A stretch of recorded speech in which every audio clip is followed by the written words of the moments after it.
Hi friends, this is Deepika. Welcome to Sewing is Fun. As we have already seen so many ideas to reuse silk saris into designer outfits like gowns, kurtis or anarkalis. So here I will be sharing few creative ideas to reuse your saris border to make blouses. The first one is to reuse your saris patchwork or artwork to create backside of your blouses like these.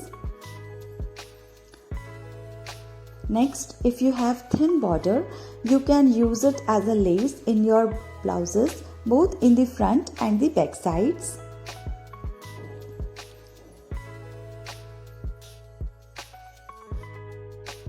Now, if you have a heavy embroidered work border, then you can try these type of patterns.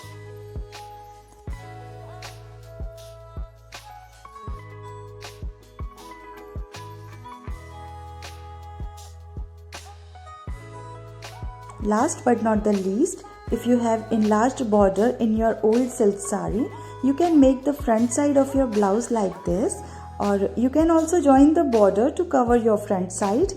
Also, you can make the back sides by not adding any dories but simply adding these border strips to decorate it further. So I hope you like these designs. If you like it, then please give it a thumbs up, share this video with your friends and do not forget to subscribe my channel. See you in the next video.